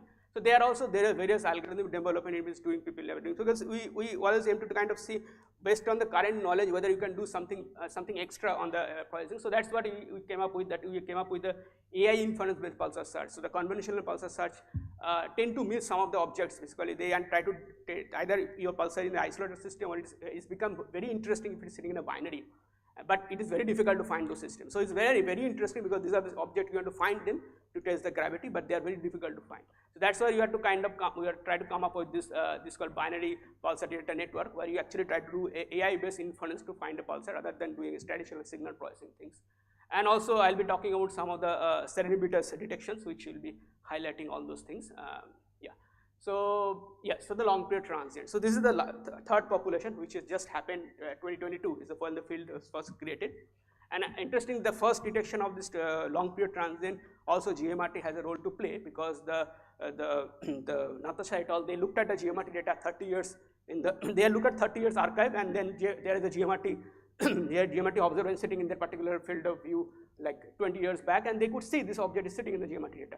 It's only that we haven't looked at that way. So now that since the understanding is there, now there's a long period transient, there are transient which are actually rotating the minutes to our time scale. There's a way to look at the data. But why they're interesting? So first question, why should we care about them? So this plot kind of try to bring out something. So this is basically the called spin period, and then the period derivative. This is the intrinsic period derivative. This is the intrinsic slowdown of the neutron stars. And you can see that there are various green dots. Those are mostly coming from the pulsars, and then there are various there's various lines, and there is shaded region, which called death valley. So the current pulsar emission mechanism is actually based on dipolar emission. It puts you one death line, and then as you evolve the magnetic field, either you go to multipole or temporally timing evolving magnetic field with time, you get a various death line. And you see that all this long period transient, which are basically the one which is showing there with the vertical lines for, they are all kind of sitting in the death valley. So they are already showing you that the current emission model, which are actually predicting the pulsar emission, they are already challenging them. So these are actually, these are the interesting objects which are basically we are to find out. Okay, I'll not go into the detail of this, but I just wanted to highlight this. All these blocks, all these color blocks we are saying, these are all kind of operating as I'm talking. These are kind of running, and then as you are basically see that, okay, you can show some of the utilization, but mostly you can just see that we have like 100 GPUs, so because GPU based, you have a large amount of memory that's actually help us to do some of the multi-messenger things, which I'll be talking about. And so say we have two kind of mode. One is the rapid science, because this is the real-time detection system. Every week you refresh. So this is the science which is the top one. It's coming from every week, and then there is a 6-month science scale, which is basically looking for the mostly the polarization, high spectrotemporal polarization properties of the burst. So again, let's not go into the detail, but I think I just want to play this video because this captures what I'm talking about, the most of the things. So to play the video, I just go here. Yeah, and then Control N. Yeah. Okay, so this is from the real data, and as you can see, we basically there's a neutron star sitting there, and then the signal from the neutron star is coming to GMRT, and from the GMRT is going to the spotlight system where this data is getting processed using this Paramruta systems, and it's all happening in the real time. And then it's a petaflop CPU system on the AI is actually 40 petaflops, and then we start finding all this kind of quadratic trail in the data in the time frequency, and you look for various distances. We are basically looking for various kind of dispersion trail, and you perform single pulse searches. We do clustering and then the classifications, and which one whatever is kind of survive the single pulse search thresholding, we actually see various dispersion, and they'll show different curve. We put them in a signal to ratio DM time plane, and you look for the which one actually give you the maximum signal to ratio in a match filtering output, and then you pick up those candidates, and then you actually generate these kind of multiple such plots which basically capture all the features and then fed to the AI engine to look for the classifications. As you see, this different classification, and the one which has the kind of the required structure get picked up. And then you look at the beam. Now you have a beam filling with the sky. There are 640 beams. The beam, which is where the center thing is just light up, and then you make an image. So everything happen in the real time, and then we get the image in our web server where things are getting hosted. Yeah, so there's a unique feature. So I'll just only want to highlight that the way we are doing beamforming is clearly different, and that's so you clearly see. You see there's less RFI, and then you see beams are very nice. There is less side lobes. That's the way we can actually make the localization as well. And also we do RFI is everybody you know this RFI is a growing problem for the area observatory, and then this is what you say that we have a stripe pipeline which actually take care of the RFI. So it's basically dispersion measure and signal duration. And so the blue one is coming from the raw, and this is our real-time RFI mitigation output. So you can see nicely the one pulsar is getting picked up, and the rest of the things are getting removed. So these things are actually really helping us to get the thing going. We have a real-time imaging pipeline. As you see, this is like bursts are getting detected. You do cleaning. We travel through the dispersion trail in the imaging data, and then you make an image at 1.3 milliseconds. Also, the last thing which you are doing is actually to make the, so now once you make a detection, the next thing to do is actually to understand the progenitor or understand the magnetic field. So that's why actually we have to do polarization studies. So we actually capture 750 gigabyte of data per burst, which is the real-time detection make. And then we do this kind of study. Now this is where something different which you haven't tried before. Basically, you are looking for off-axis polarizations. So now it was important for us to kind of see that whatever you do, the calibration on the on-axis valid in the off-axis, and that's what we recently achieved. So we actually plotting the polarization angle and at different location in the field of view, and this polarization angle is kind of track, it remains same when the calibration happen in the on-axis. So it's basically saying within the spotlight field of view, we don't see much of change of polarization, which is a great relief for us because that's the way our calibration system can still survive. And if that's happened, then you are basically going to look at the microstructure polarization. That's where the basic emission features are kind of lying. It's a very rich data, but that is the data which only come from when the detection happened, because otherwise 1 terabyte of data we can't save. And these are the various detection plots. As you can see, the students have made a various detection plot of various sources which have been seen, and all these are kind of piggybacking system. As you can see, okay, interesting thing, we also realize that we have a hidden potential to kind of find a sun burst from the solar system, burst from the sun, and these are like a millisecond burst from the sun, which is like frequency drifted, and we are very fortunate to capture it because this is highly frequency drifted. That's why our dispersion filter actually pick it up. If it is not frequency drifted, it would have been thrown out because they don't look at the very low DM events. But since it is very highly frequency drifted, we picked it up, and it's a very narrow band and the millisecond burst. So you are now developing new mode for the solar observations, which is very exciting. We see this LPT, we see this kind of regular pulses from here, and there's a gradient variety of things coming up at in the detection plane.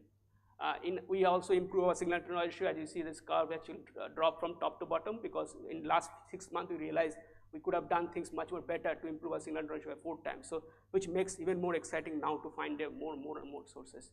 So yeah, these are things which came without we making a prediction at the very beginning. We see that there are multiple sources coming in our field of view serendipitously, and now we understand because of that we form explicit beam towards that. and doing all this kind of study, which is just coming for free. We're just doing timing of RRAT, rotating radio transient pulsars, looking for spectra, profile evolutions, magnetar bursts, any repeating FRB sitting in that, or one of FRB which can be classified as repeating by us, and then so everything is kind of happening. As you can see, this one instantaneous field of view shows so many sources is sitting in us. And since GMRT is so large field of view, you can go up to the first null. So now, having realized that, we are actually also building the multi-messenger probe of that. Those were not originally planned. We want to make a discovery machine. Now we understand it can be also, we can also make a detection based on a real-time alerts. So we have this kind of database has built up. So the students are working on this to receive the trigger from the LSST, DSA, chime, including the Largo Fargo things through the GSN, and then also from the ATEL through the LMM thing, and then we have kind of integrated platform where you basically to look at the internal database. This is all the internal database where all the transients are sitting, and then you can make a, we can steer the beam instantaneously to that particular direction and look for it. Yeah, so last 2 years is kind of very rapid for us. We actually, since system grew online 2 years from now, and then we just see this kind of number of beams are continuously increasing. So every 2-3 months we have a new modes. So hopefully things are now stable from March, and I see this right now is a kind of discovery phase. We should see the discovery much more, and we have all the things, the real-time discovery page where things goes, where moderator who can actually look at the things. So all things are built up, pulsar database, everything is there. So we have to just, I think now is the time to make a new discovery. So I'll stop here, and we have some use list, but I think we can discuss when we are talking about. Thank you. Thank you, Jayanta, for this overview on Spotlight and what it can do. Yeah. Excellent work, Jen. So I was curious, have you also thought about doing cross correlation? So even if you don't have, say, arcsecond resolution on the sky, you could cross correlate with galaxy catalogs which provide redshifts, and then do a DM redshift plot, for example. So because then you don't need to be restricted to only these 200 or so sources. So you could use the thousands of sources that you have.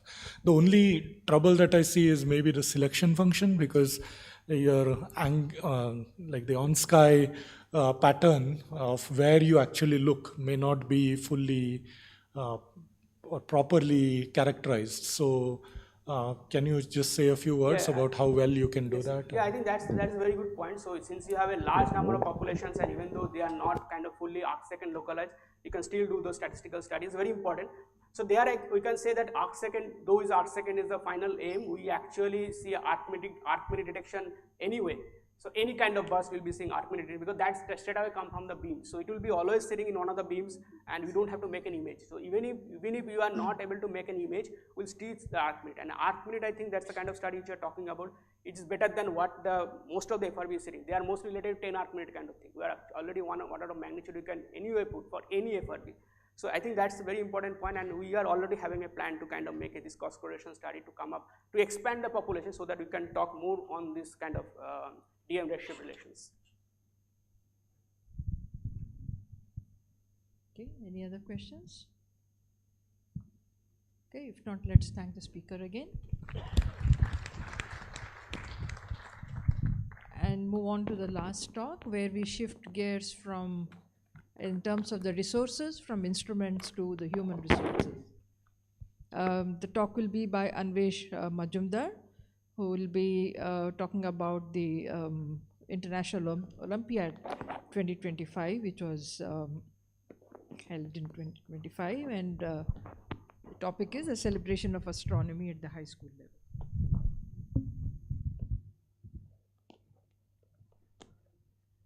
Good morning, and let me start by thanking the SOC of ASI for giving me this opportunity. I think I'm not aware if the Astronomy Olympiad program has been talked about in detail earlier in ASI meetings, although as you'll see that this is a program that is going on for quite some time.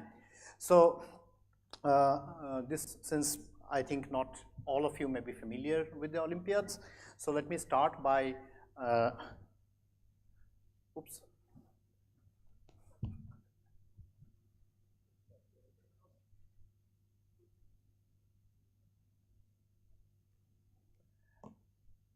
Yeah, let me start by saying a few words about the Olympiad movement in general.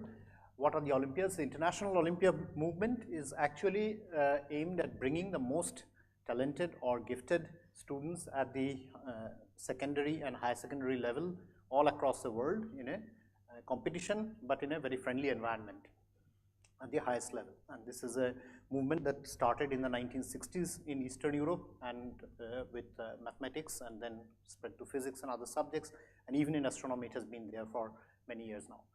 So the Olympiads actually are much more than mere competitions. They provide a stimulus to begin a career in science and mathematics. They are the meeting places of the brightest minds in the respective subjects, of brightest young minds. And they provide very different kind of opportunities for the teaching and learning of sciences than are useful in standard curricula.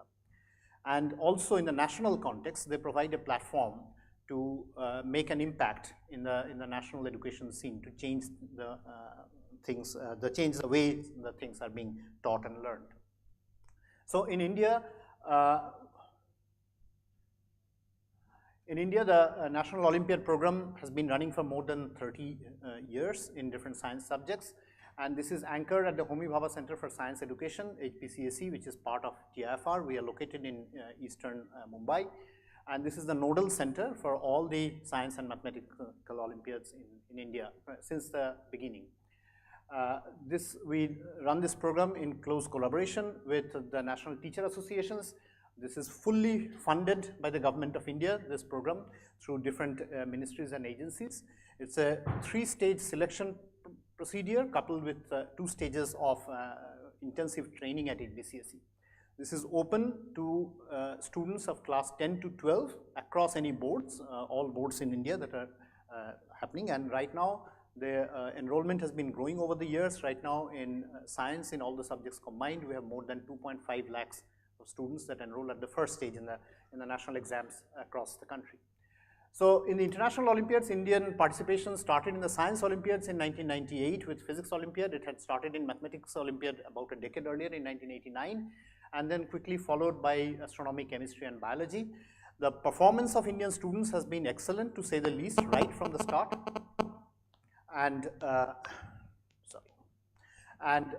this in the last 10 years, 99.5% students have won awards, and 48% of them have been gold medals in the International Olympiads. This has to be seen in the perspective that in any International Olympiad, only the top 10% of students on average get gold medals, and so Indians are doing much, much better than the average.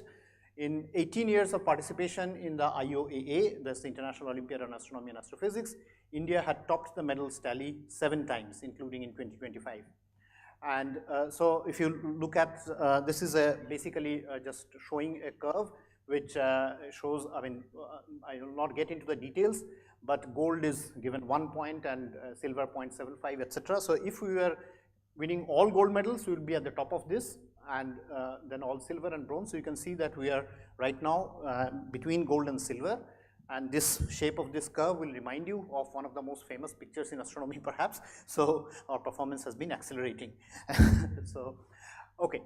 Now I will focus on the IOAA. This started in 2007. Actually, an earlier version of the Astronomy Olympiad was already in operation since 1996. That was the IAO, International Astronomy Olympiad. This was born out of that. This is for pre-university students of maths and science up in the 10+2 level. This is typically a 10-day event held sometime between July and December, depending on the local climate. Currently, about 60 countries, 60 this year, we hope that it will increase to about 65 countries participate. A maximum of 5 students per country can participate in this Olympiad, and 2 leaders and many scientific observers can also accompany the students. This is the general structure of the IOA. What is the academic structure? What is the competition actually about? So according to the statutes, the competition is has equal weightage in the theoretical part and a practical part, and each have to be of 5 hours. The statutes also say that the practical competition needs to have half of it as a section called data analysis, This is very special to the Astronomy Olympiad and very contemporary, I would say, because no other Olympiads of the Science Olympiads has this data analysis component. It's unique to the Astronomy Olympiad. The rest of it is about observations. And in observations also there are options. One can have some sky map based questions, one can have telescope based questions, one can have planetarium based questions, etc.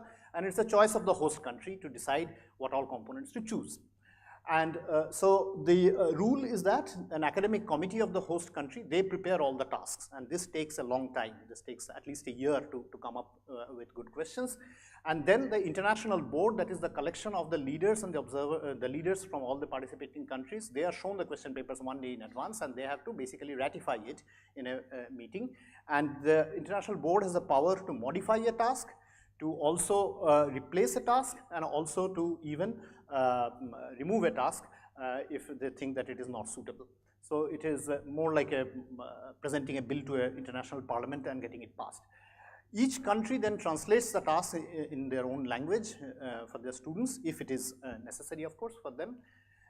The marking is very different from the way usual exams are marked. It is done through a very detailed marking scheme that is prepared by the academic committee of the host country, where every half point is accounted for and all alternative solutions are taken care of. These are long questions, these are not multiple choice questions, and they require justification and all that. And the evaluation is done parallelly by the host country graders as well as the international leaders who grade their own students' copies. And then finally they will meet and in a moderation session to finalize the scores. That's the process. And the medals cut off are finally decided on the basis of normalized scores, who gets gold, who gets silver, etc., etc. So there are rules, well-defined rules, and a sort of a constitution for every Olympiad, including the IUA. The IUA 2025 was held in Mumbai in August last year for about 10 or 11 days. HBCSE TIFR was the host organization. It was fully funded by the DAE, the Department of Atomic Energy, was a funding agency. We had about 63 participating countries and 1 guest country, so 64 countries in all, 288 students, about 150 leaders. And each team is assigned a local student guide to take them around, so there were about 82 of them. Then there were, the venues were 2 large hotels, 1 hotel for the leaders, 1 hotel for the students. The exams were held in the hotels, it's the middle of the monsoon, you can imagine, in August in Mumbai, and the planetarium round was held at the Nehru Planetarium in Mumbai. So our academic team itself was large, about 120 people from all across the country, from academic committee members to senior members, and then to student graders who graded all these things. So we had a very large academic team. The organizing team was primarily from HBCSE of about 100 people. And this is the logo that was designed for IUA. All right. So we started off, of course, with the opening ceremony. We are very honored to have the Prime Minister inaugurate the program remotely, and there are other guests. And then there's a cultural program, and we also had the parade of all the countries. I'm just showing you a few pictures on stage. Now, I told you that the academic program, that the whole academic task is made by the academic committee. So the academic committee was composed of people from across the country. About 6 of them are in the audience here. Some of them you can recognize by this standard T-shirt that we, standard kurta that we had, so of IUA. So I'll not read out the names. I think almost everybody is familiar to this audience. I must also mention the very notable contribution of 3 of our young colleagues at HBCSE who worked very hard to prepare the questions. They also helped me to prepare this presentation, so I thank them right here. All right. As I said, we collected people from a large number of institutions across the country and even outside the country. Some of our ex-Olympiad students who are now abroad doing their undergraduate students, but they were during the vacation in India, so we recruited them as graders. So we had a very large footprint on the academia in the country. About 45 people from about 45 institutions were involved in this event overall. So now, before I get into the questions, I want to spend a few minutes to tell you a little bit about how Olympiad problems are designed and how they are different. So what is a good Olympiad problem? So we look at, so as I said, these have to be challenging, these have to be innovative, these cannot be off the book or something like that. and they are long questions. Students really have to work hard and calculate things. So first of all, of course, if the science is correct, one has to check that. That is the primary thing, and we also make sure that all the approximations, all the models that are used are stated very clearly. Then there is a well-defined syllabus for the Olympiad, so we have to make sure that the questions are within syllabus. If some things can be given outside the syllabus, provided we explain what it is in the question. So one has to be very clear that everything is explained. No student really faces any difficulty in understanding the question. Is the problem clear and unambiguously stated? This is very important, especially because translation is involved. So the very crisp and precise language is needed. So we ponder over every word in the question text. We go back and forth, I mean, recast the question several times till we are satisfied. Then often the point is to have an interesting question, whether it is at the current frontiers of science or whether it has some subtle point that is very interesting. So we try to find such topics. And there has to be a graded level of difficulty. So each question has several parts, starting from 2 or 3 to, for the long questions, even 10, 11 parts. So we aim that every student should be able to do a little bit at least, so that no student gets demotivated by this, because the whole idea of the Olympiads is to encourage students to take up science and be engaged with science. So our motto is something for all, but all for few. But the question also has to be so challenging that very few students can solve the entire question completely correctly. So one has to keep in mind this graded difficulty. And this is what takes time also. There are some other criteria I'll quickly go over. Does the problem test a variety of skills? So we try to have both in individual problems across as well as across the problems in a paper, that whether they test all these different skills, conceptual knowledge, mathematical component, numerical component, etc., etc. How modular is the problem? So we try to make the problems modular so that if the student gets stuck in one part of the problem, they can do at least another part of the problem independently and go ahead. And we don't want the problems to be unstable. That is, if you make a mistake at the very first step, it should not lead for the whole problem to crash. So we have to design problems in that way. Is the problem flexible in length? Because as I said, that it has to be ratified by the international board. So therefore, some parts may be added, some parts may have to be jettisoned. So we try to keep the problem in that way. Then the marks have to be more or less equitably and fairly distributed so that no one part gets undue high weightage. So these are the broad criteria over which, which are applied to all the problems that we design. This is not only for the international Olympiads, even for the national Olympiads, which we do year after year at HBCSE, we try to stick to these principles. Okay, now I will tell you a little bit about some of the problems. So the theory paper was a 5-hour exam. This is of 300 marks. So we had problems of different length, and you can see that we covered quite a wide range of topics in these. Of course, I will not have time to talk about all these. The data analysis exam was a 4-hour exam with 150 marks. We had 2 questions. And then on the observation, we chose to have 3 different rounds. One was the telescope round, then a sky map round, and then a planetarium round. And these are each were of 1 hour duration. I will try to take you through a few of the problems which are highlighted here, just as samples to tell you about what kind of problems are used in these Olympiads.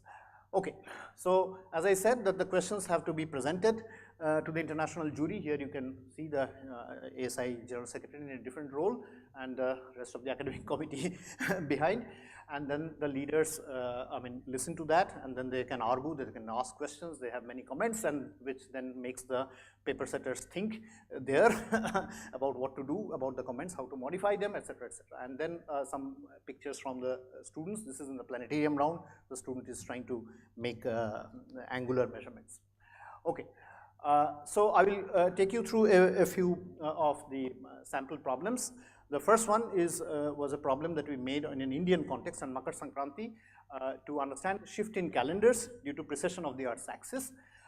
So I will not go through every problem in all detail. I'll just tell you the salient points. The salient point of this problem was to find the year when Makar Sankranti, as you know, in the past, at some point, it coincided with the winter solstice, and we asked the students to calculate that. So this requires understanding of precession of the Earth's axis.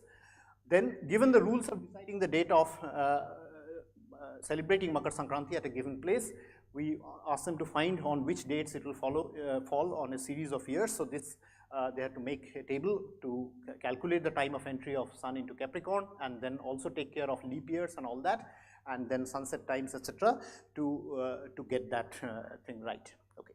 So this was one of the short problems. This was about 10 marks problem. And then another sample problem is of a different nature. This is with the famous EHT image of the black hole. So we presented a simplified model of a black hole surrounded by a thin accretion disk, and the aim was to understand why is it like a ring, and what is, how wide is the ring, how wide should be the ring. That was the main problem. So the students first had to find the smallest turning point radius. So we gave them the equation that governs the path of light rays, very similar to what they have in mechanics with planetary motion. And then they had to find the innermost and outermost distance from the black hole where light would reach the observer. This would explain the ring structure, that there are only light between these two distances will reach you. And then another part where they had to understand the number of possible paths in a gravitational field of light rays, and to calculate the time delays to find out how many images will be formed if there is a transient phenomenon near the black hole. Okay, now I go to another problem which is again of a different kind. This is understanding stellar structure and evolution through graphs. So this part, so three structural, in the first part, so this had multiple parts, this question. There's a long question, there's a 50-mark question. So students are expected to spend about 1 hour on this problem.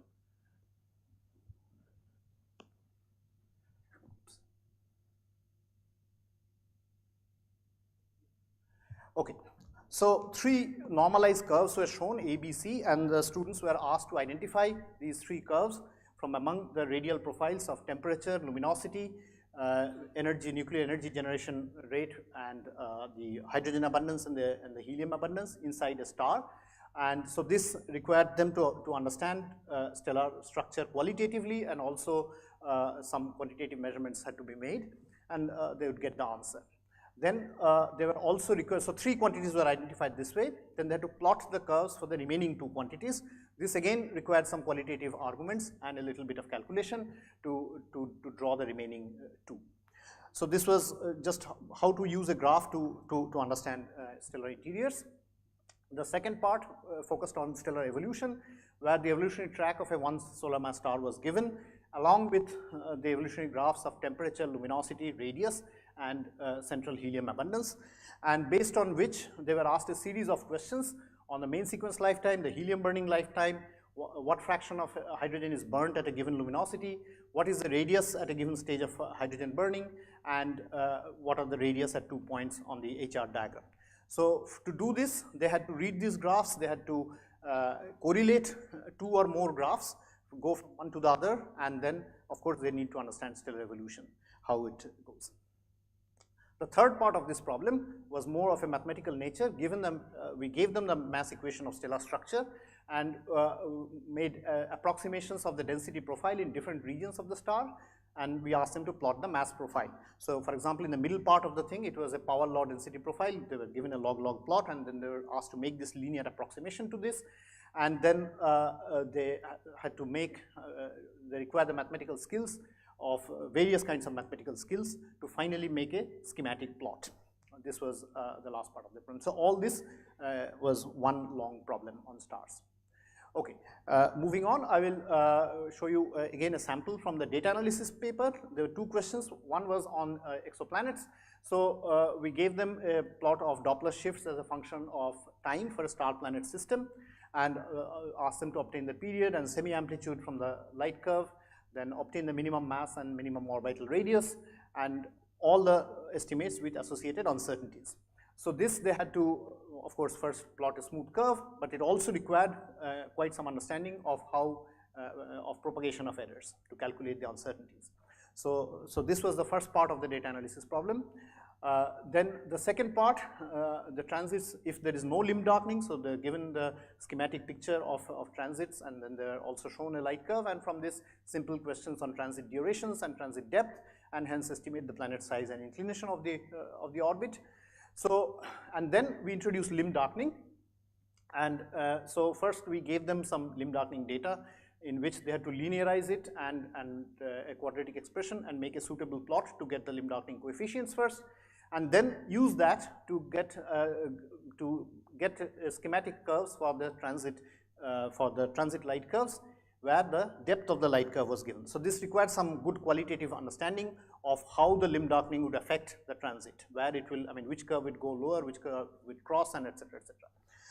And then finally, they had to derive the radius of the planet and the inclination of the orbit together in a self-consistent way using a graphical method. So this required them to make suitable choices of variables and plot them in order to derive parameters that satisfy the data simultaneously. So this was the data analysis question. In the observations, I will just quickly run through some of them. So this is the sky map question. So what was given to them was the position and the orientation of Orion to scale on a sky map in the Mercator projection and in the alt-azimuth system at a given longitude and also at a given date and time. They had to get first they had to get the latitude of the place, which they can do if they know where the celestial equator passes through. And then they had to sketch the Orion as it would be at another location, a different part of the world on a different day and different time. So, so this required them to make some calculations and also understand how the sky moves. So, and then finally, if they are all correct, they would get this kind of picture. So again, I must emphasize here that the evaluation in all this is not at all or nothing. I mean, they get points for getting small things right, and they get only the full points if everything is perfectly right. So there's a very detailed marking scheme behind all of this. Okay, this is a planetarium task. So here they have to imagine that they're on the surface of a ring planet, on the equator of a ring planet, and they're looking at the sky. So the ring of the planet is there, but it also it has a shadow of the planet itself, and they have to determine the width of the ring from the shadow of the planet. So this is very similar to this situation this was a Cassini picture, a very nice picture. You can see the shadow of Saturn on this, and then they had to basically identify these 4 points, and then from that go through a schematic diagram, use some geometry, and get the width of the ring. So this was the planetarium question. Okay, I think I will skip this part. This was the telescope round. Of course, in August, you can't point a telescope in Mumbai to the sky. So we had an innovative way of projecting the sky on a distant screen, and then they had to go through this. But for sake of time, I will skip through this part. If you have questions, we can talk about it later. Oops, I need to skip this. Okay. I must say also that the one unique feature of the Astronomy Olympiad is also, so these are all the, as I said, the theory, data analysis, and the observation part are all competitive parts, and the medals are decided on the aggregate score of these. But there is also a very non-competitive part. It's called the group competition, but it has a special prize, where students are put together from different countries. So we made groups of 6 students, each one from a different country. They work collaboratively to do some task. And this year's task, they had to use a horn antenna, which was actually designed and developed at HBCSE with the help from IUCA and NCRA and IIT Kanpur people, with where we had this horn antenna. So each group was given such a horn antenna. They had to measure the 21 centimeter line along the galactic arm. All this was done under a shamiana with bamboo, not metal poles. And then you can see some of the pictures, the students working on that, and then they just plonk down on the floor to discuss and finalize the task. They had to get the rotation curve of the galaxy and then calculate the missing mass. So the evaluation and the moderation is again a very arduous task, and this is done in a very rigorous way. You can see here some pictures. You can see many familiar faces here now in the middle of the night on the floor. Just to prove that we also had tables, we have one picture there where somebody is actually using a table. But this was a hard task which was done with a large team of about 100 graders, supervised by senior people. Then there's a moderation where the leaders discuss with the graders about the marks of the students. There are arguments, and then sometimes people have to be called to settle those arguments, and then finally everybody agrees that yes, this is a fair marking. All right, the results, so at the end of it, 49 gold medals, 44 silver medals, 49 bronze medals were awarded.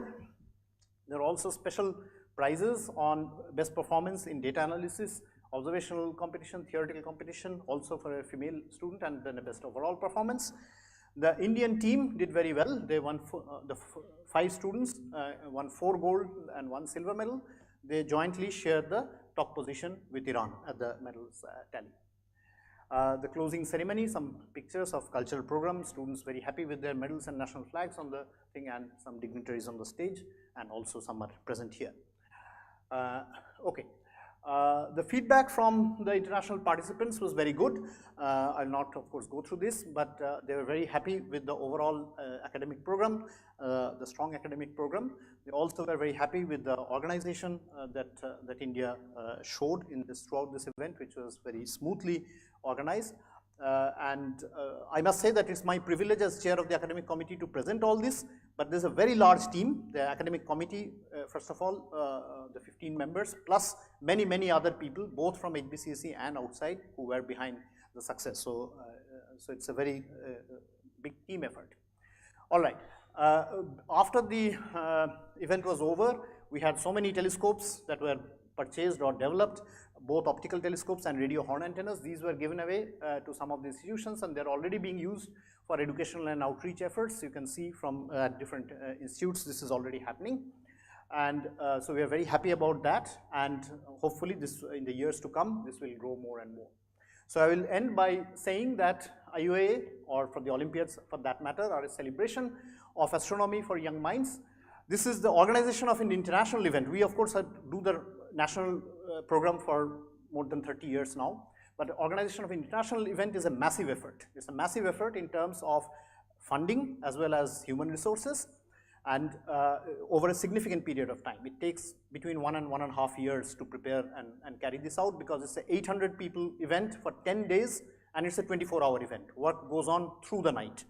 Meetings are held through the night. So it's a very complex event.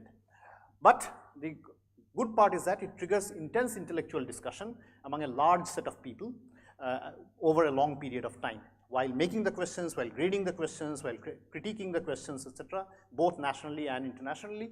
So that's the high point. It generates resources of very high quality that can be used for educational purposes over a long period of time. We have already done this for the previous events that we have hosted, like the Physics Olympiad in 2015. We are still using the resources that were developed at that time. So I would say that the Olympiads are a celebration of the very best in high school physics, and we welcome all of you to join us in this great academic party. We are desperately looking for people who can join us and help us. So all of you are welcome. If you're interested in this, please come and talk to me. I'm here and we'll be very happy to involve you. Thank you. Thank you, Anvesh. That was a wonderful insight into the very interesting questions and the entire process. We have time for one question. Yes. Thanks, Anvesh. This is amazing enterprise. One of the questions we always have when we train the very young students is to where do they go, what do they do? And I think HBCSE keeps track, right? Yes. So can you tell that all these gold medalists and silver medalists from India, where are they, the ones who've reached a career stage? Right. So we have been tracking our Olympiad medalists in all subjects, especially in the science subjects. So we take their career trajectory after they have completed their graduation, what they do after that. And according to the data that we have, of course, we have lost track of some of the earlier students. In recent years, we have tracked most of them. We say that if we decide that doing a PhD is going on an academic path, that PhD need not be in science, they may be getting it in computer science, in electrical engineering, aeronautical engineering. If we put that as a criterion, then 64% of our past Olympiad medalists have chosen academic path. And not all, that doesn't mean that all of them are in academia at present. Some of them after PhD have again moved to industry or something.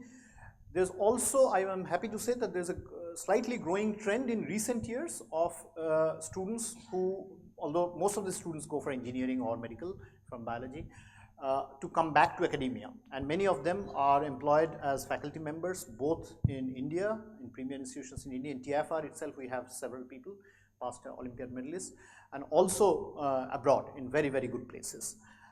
So yes, that's the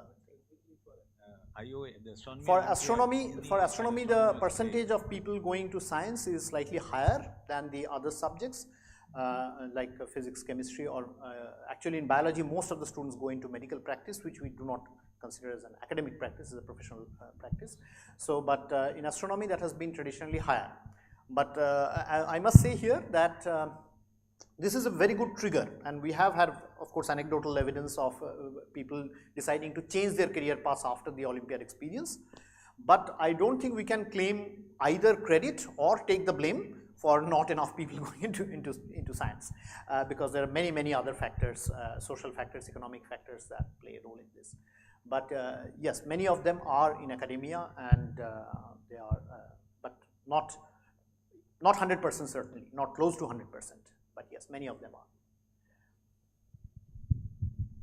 Okay, so let's close this plenary session and thank all the speakers. The LOC has some.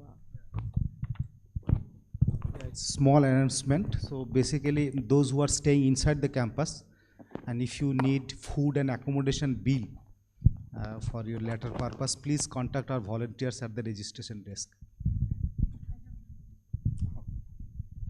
Yeah, this is, if you are interested in becoming an ASI member, then we have some ASI membership forms. The interesting part of collecting the forms here is you will need 2 sponsors. So you can talk to people and ask them to be a sponsor. If they are willing to be the sponsor, you can submit the form immediately, and we will then process it and get back to you. There's a second announcement. The second announcement is regarding those students and other participants who are offered travel grants. So you please, if you have not yet collected the TA form, please collect the TA form from the ASI office, and I think you have already received an email regarding this. You need to give your hard copies of your tickets and boarding passes if you have come by flight and so on. Please do submit them today if you want them to be refunded on time, otherwise it will really get delayed. So I will request you to please submit this definitely by today. Yeah, thank you. Is Ashutosh Joshi is here? He has ID card.